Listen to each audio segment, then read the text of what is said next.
Assalamualaikum warahmatullahi wabarakatuh. Kembali lagi dengan saya Bu Ilzam dalam mata kuliah Kewirausahaan Islami. Pada topik yang kelima ini kita akan membicarakan tentang ide dan peluang usaha. Baik, bagaimana sih kita dapat mendapatkan ide dan bagaimana kita bisa menangkap peluang usaha? Kita akan membicarakannya pada topik kali ini. Sebelumnya saya ingin kalian list dulu nih, kira-kira ide kalian apa untuk wirausaha. Nah, coba tulis di kolom komentar ya.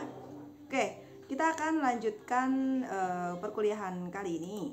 Kita masuk ke bagaimana cara mendapatkan ide usaha. Karena ide usaha itu tidak serta-merta datang gitu ya, kecuali Anda mempunyai, memang sudah terlatih memiliki intuisi berwirausaha yang bagus, ya kan? Kemarin kita sudah bagaimana cara melatih intuisi itu.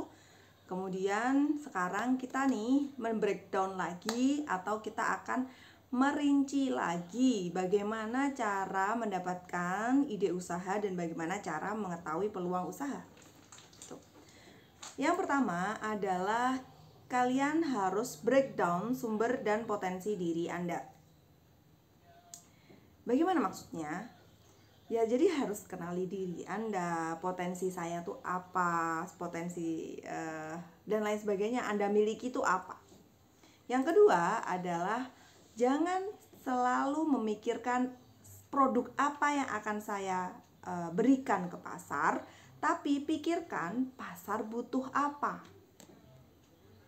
Ya kan? Mereka tuh butuh apa sih sebenarnya? Mereka butuh produk ini enggak sih? Mereka tuh punya masalah apa sih? Kan, misalkan lagi pandemi, pemerintah mewajibkan masker 2 lapis. Yang satu adalah masker medis, yang satu adalah masker kain. Mereka akan membutuhkan atau mereka harus pakai masker kain. Jadi masker kain ini pasti sangat dibutuhkan, ya kan? Yang kedua, Indonesia nih akhir-akhir ini banyak nih orang introvert. Lalu bagaimana caranya orang introvert ini bisa lebih membuka diri atau bisa menguasai public speaking atau dan lain sebagainya? Atau bagaimana caranya orang introvert ini untuk berwirausaha? Nah, ini adalah kebutuhan pasar. Mereka akan membutuhkan itu. Atau orang-orang tua ini ketika anaknya daring, mereka perlu ada yang nemenin karena mereka harus kerja. Butuh kan? Maka dari itu harus ada guru pendamping misalkan. Jadi kayak kalau dulu ada guru les privat, sekarang guru pendamping daring. Syaratnya kalian harus punya kartu vaksin, misalkan minimal 2 kali, ya kan? Minimal 2 kali karena sekarang juga ada vaksin dosis 3, ya kan? Terus habis itu kalian pakai masker dan lain sebagainya, protokol kesehatan yang baik. Nah, ini adalah peluang usaha, maksud saya kebutuhan-kebutuhan pasar yang mungkin belum ditangkap oleh orang-orang banyak atau kebanyakan wirausaha lainnya ya. Sehingga jika ada kebutuhan pasar seperti ini, maka kalian harus tangkap dan itu akan menjadi ide usaha. Selanjutnya adalah belajar dan cari tahu peluang usaha itu apa aja. Nah, kalau kalian nggak belajar, kalian nggak cari tahu peluang usaha, ya nggak akan bisa tahu, nggak akan bisa dapat intuisi bahwa ini bisa jadi peluang usaha. Karena jika kita hanya menangkap intuisi kita, oh ini bagus nih keripik singkong, tapi kita nggak tahu peluang usahanya keripik singkong itu bagaimana, pasarnya siapa dan lain sebagainya, ya kita tidak akan bisa menjadikan keripik singkong ini adalah hal yang bagus gitu. Kecuali memang Anda intuisinya memang sudah terlatih ya. Oke, jadi ada 3 hal bagaimana cara mendapatkan ide usaha. Selanjutnya adalah masuk ke cara pertama untuk mendapatkan ide usaha. Pertama, kalian harus kenali diri kalian sendiri. apa yang kalian miliki. Mengenali apa yang Anda miliki. Yang pertama, apa hal yang paling Anda kuasai? Ini harus kalian tahu. Apa hal yang Anda kuasai ini adalah salah satu cara bagaimana kalian akan nyaman dengan usaha yang akan kalian jalankan nanti. Saya ini kalau disuruh usaha yang berhubungan dengan yang kotor-kotor, saya nggak mau. Berarti Anda harus cari tahu dulu, saya tuh sukanya apa. Kalau misalkan saya pribadi, saya suka tanaman misalkan, ya banyak tanaman yang sekarang saya rawat gitu. Berarti saya jago nih di tanaman. Kalau saya nanam, hidup, berbunga, tunasnya banyak, berbuah gitu, misalkan kayak gitu ya. Berarti saya menguasai nih di bidang ini. Nah, itu harus cari tahu dulu. Kalau misalkan kalian menguasai di bidang pendidikan, saya kalau ngajar, orang yang saya ajar ini, orang yang saya terangkan ini mengerti, maka saya akan buka inilah. Yang kalian cari tahu dulu, list dulu. Saya suka mengajar, saya suka masak, tapi saya nggak suka cuci piring.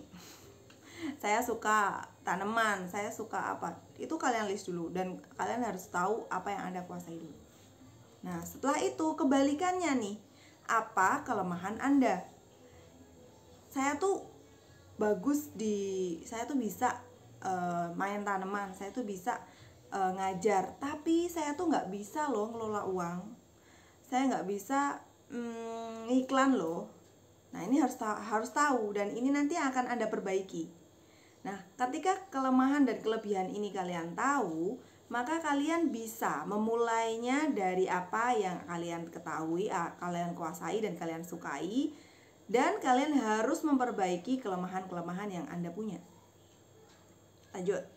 Yang ketiga adalah apa fasilitas yang Anda miliki sekarang.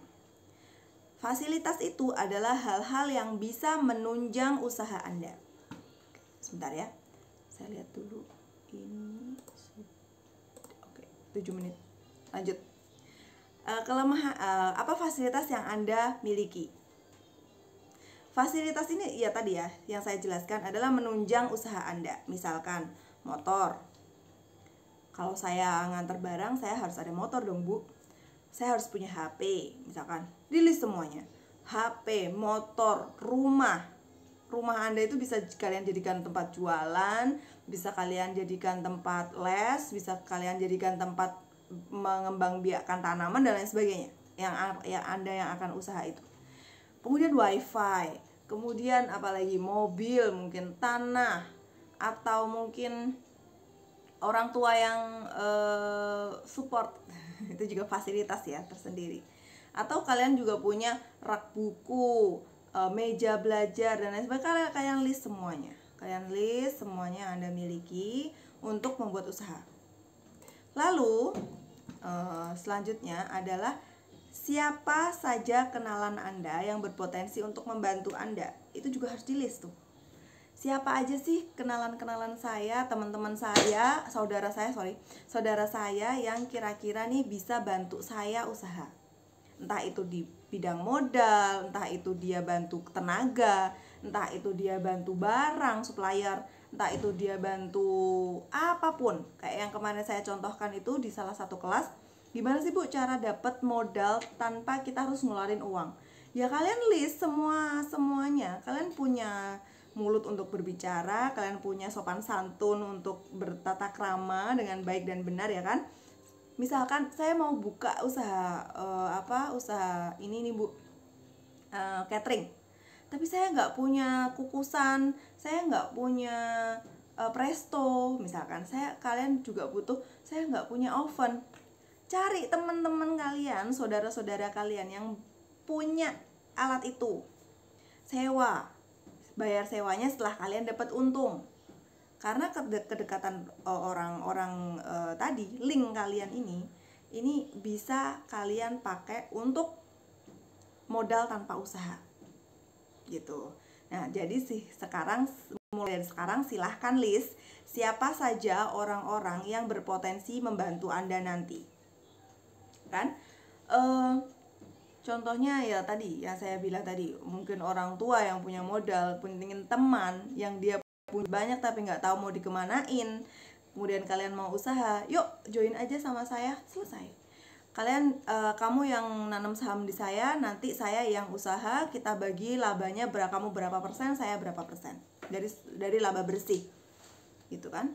Sehingga semua orang yang kalian kenal itu akan memiliki potensinya. Kalian bisa bikin bagan gitu kan, nomor, nama, potensinya apa, nomor HP-nya berapa.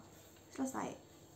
Nah, sehingga kalau keempat hal ini kalian sudah tahu, kalian sudah list semuanya, maka Anda sudah memiliki satu modal untuk menemukan ide bisnis atau ide usaha, yaitu mengenali apa yang Anda miliki. Sekarang lanjut ke bagaimana mengetahui ide bisnis ini realistis atau enggak. Misalkan contohnya tadi, saya akan membuka bimbingan belajar ya kan. Ide ini realistis enggak sih? Nah, maka langkah yang Anda lalui setelah ide ini muncul dan Anda tulis dan cermati dan lain sebagainya, Anda harus konsultasi dan uji ide tersebut. Konsultasikan pada orang-orang yang berpengalaman pada bidang tersebut atau berpengalaman dalam berwirausaha, dan uji ide tersebut dengan mempertimbangkan potensi dan resiko ide tersebut. Nah, setelah ini istilahnya digodok di kawah candra di muka gitu ya. Nah, ini setelah dia diolah sedemikian rupa, diuji sana sini dan lain sebagainya, kalian baru bisa menghasilkan ide usaha yang fix setelah melalui pengujian tadi. Nah, bagaimana cara mengevaluasi ide ini? Yang pertama, itu ketahui dulu sifat usaha Anda ini apa, sementara atau berkelanjutan. Jangan memilih ide usaha yang musiman. Karena gini, usaha musiman ini mungkin modal baliknya akan cepat. Balik modalnya akan cepat, tapi ambruknya juga akan cepat. Misalkan usaha makanan yang lagi musim, atau kalian usaha snack yang untuk lebaran, itu apa ya, camilan-camilan yang hantaran lebaran. Nah, itu emang musiman, tapi emang segitu aja gitu. Untuk kedepannya apa? Itu belum terpikirkan. Nah, sehingga kalian harus ketahui sifat usaha Anda ini apa. Misalkan di bidang kuliner, ya kan? Di bidang kuliner ini jangan sampai kalian menyajikan satu menu yang itu hanya untuk short term aja. Jadi bikin usaha kuliner yang lama. Misalkan nasi ayam, itu kan dari dulu sampai sekarang ada. Mie ayam, dari dulu sampai sekarang ada.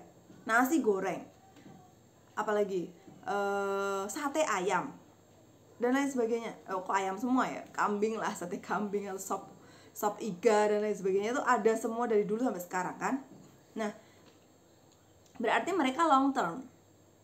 Nah, kenali usaha Anda ini. Kalau misalkan sifat usaha ide Anda yang muncul ini adalah dia short term, misalkan saya punya ide makanan boba, tapi bobanya kita kasih rasa mint, misalkan beda dari yang lain kan, ada rasa coklat, rasa strawberry, kalian pakai rasa mint. Nah, ini memang baru, unik, tapi ini short term, karena boba ini kayak musiman. Nanti suatu saat boba ini sudah nggak terlalu banyak lagi peminatnya kayak yang dulu.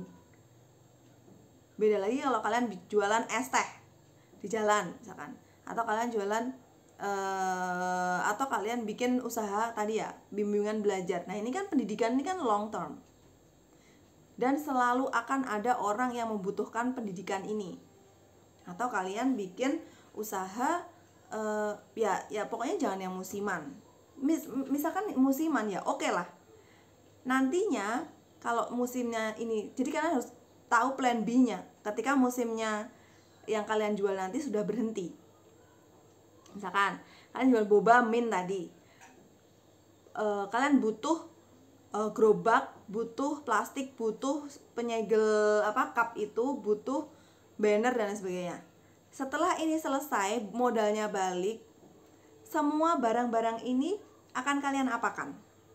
Dijadiin duit lagi atau pendidikan yang lainnya. Itu harus tahu plan B-nya setelah musiman ini selesai. Gitu ya. Paham maksud saya ya? Ketahui sifat usaha Anda apa, sehingga kalian bisa menyesuaikan nantinya. Kalau long term berarti ini bisa dipakai modalnya lagi, dibeliin lagi dan lagi kembangin usahanya dan lain sebagainya.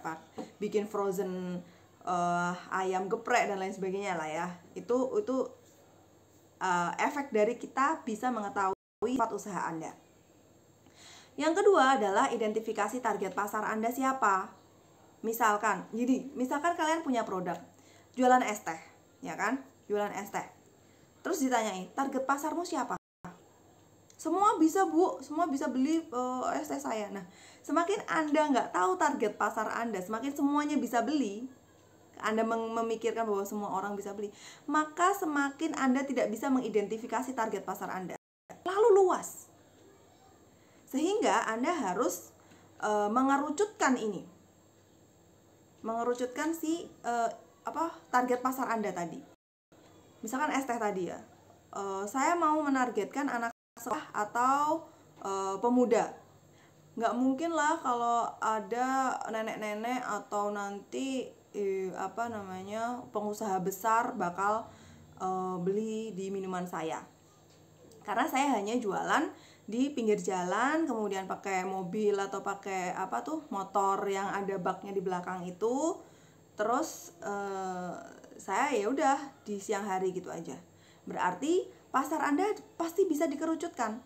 Anak sekolah, mahasiswa, kemudian apalagi mungkin orang yang lewat di jalan, yang terkhusus lagi orang motor ya, kendaraan motor. Nah, 3 ini kalian kerucutkan lagi.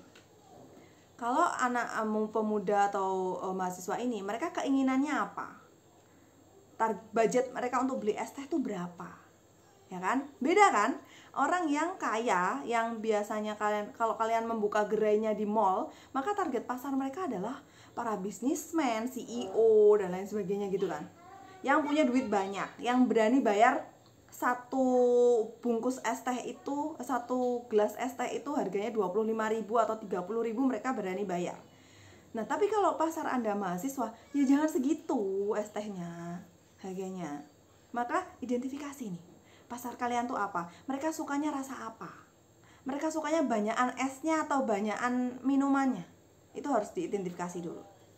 Yang ketiga adalah cari tahu keunikan usaha Anda apa. Kalau dibandingkan dengan es teh lain, ini gampangnya lah ya, masih menjurus ke es teh nih. Kalau dibandingkan dengan Tongji, dengan Kemuning dan lain sebagainya, punya saya ini warna tehnya pink. Jadi nggak tahu apa ini keunikan Anda tuh apa.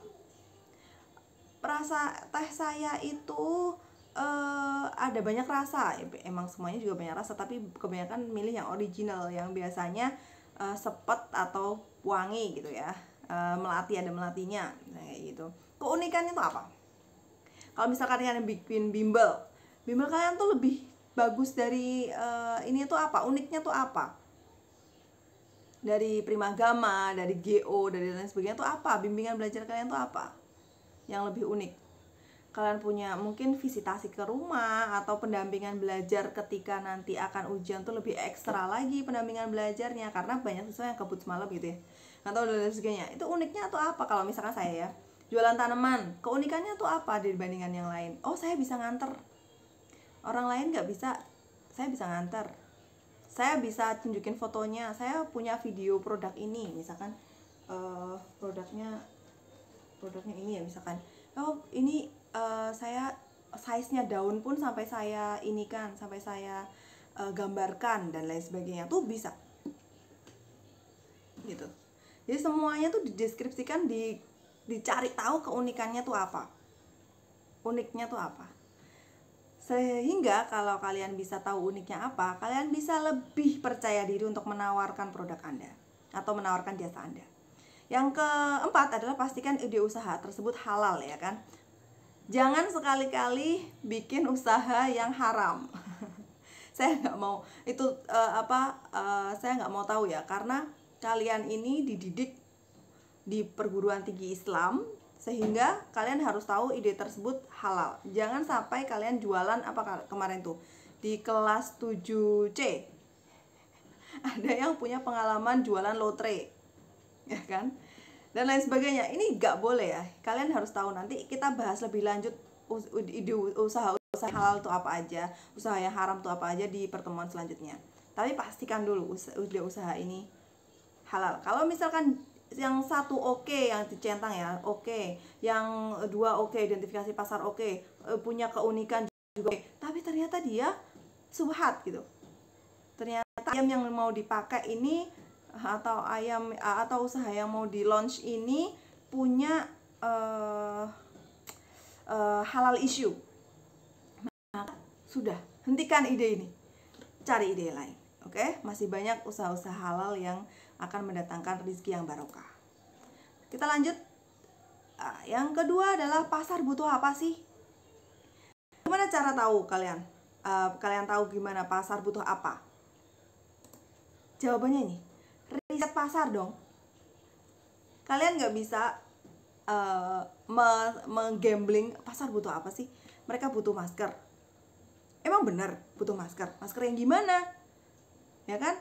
Kalau misalkan kalian tanya ke mereka, masker yang gimana yang mereka butuhkan? Yang dark ini, ya kan? Yang dark version itu, yang ada giniannya, atau yang gini aja, atau yang harus ke belakang, atau gimana? Ini harus riset. Gitu.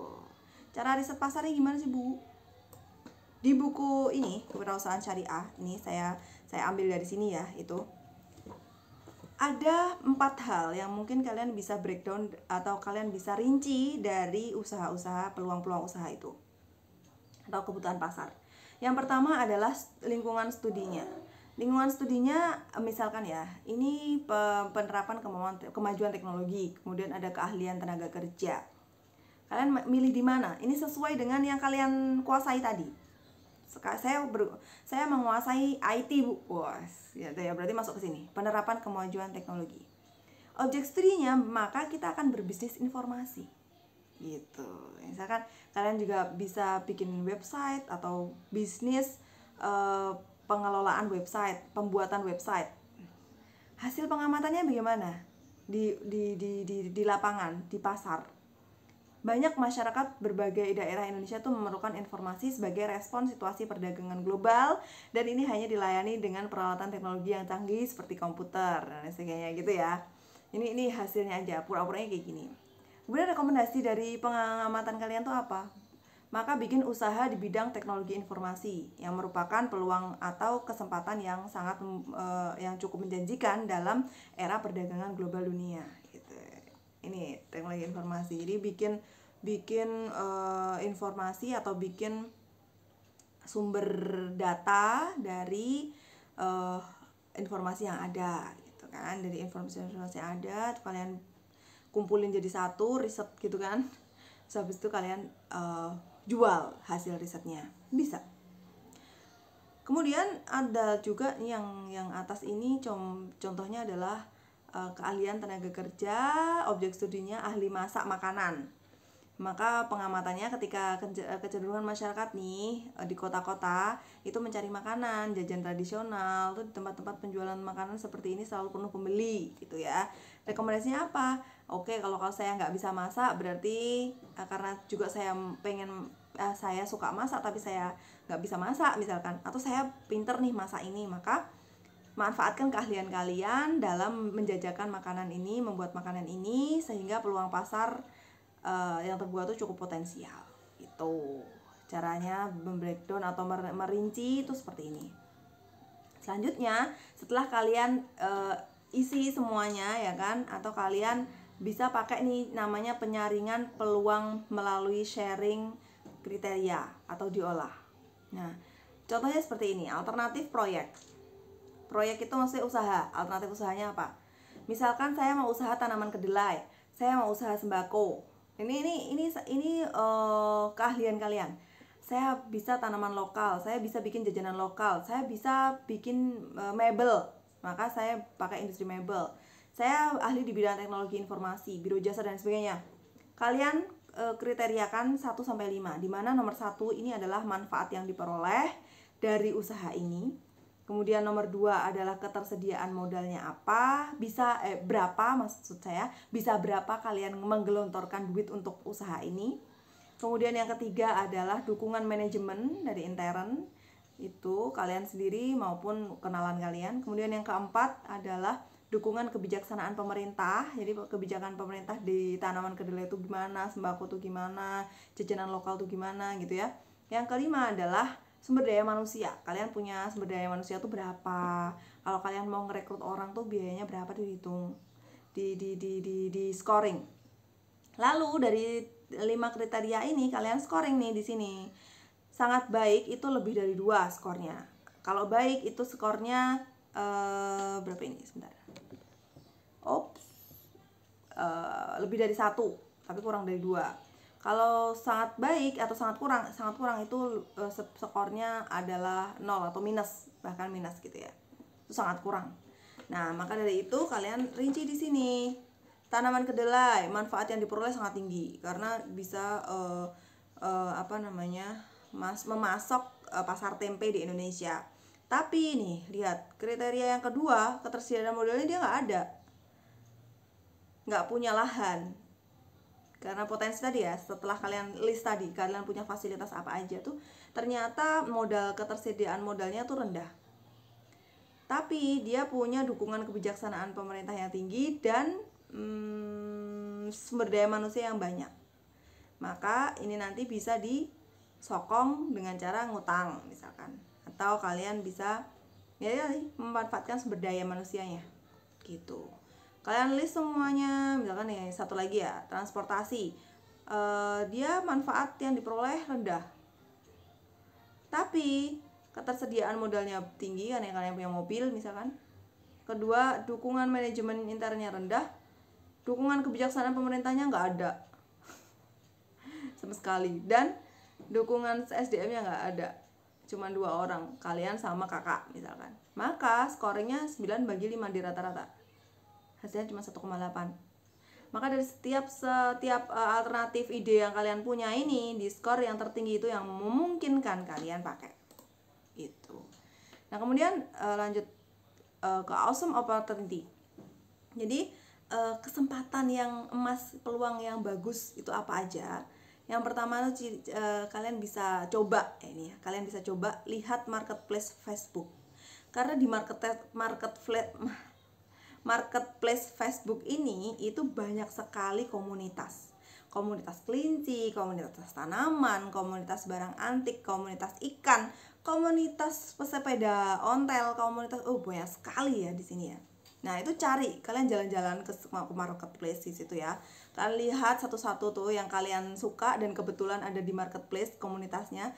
Kemudian kalian lihat di situ barang yang ditawarkan atau jasa yang ditawarkan yang paling banyak komentarnya. Paling banyak like.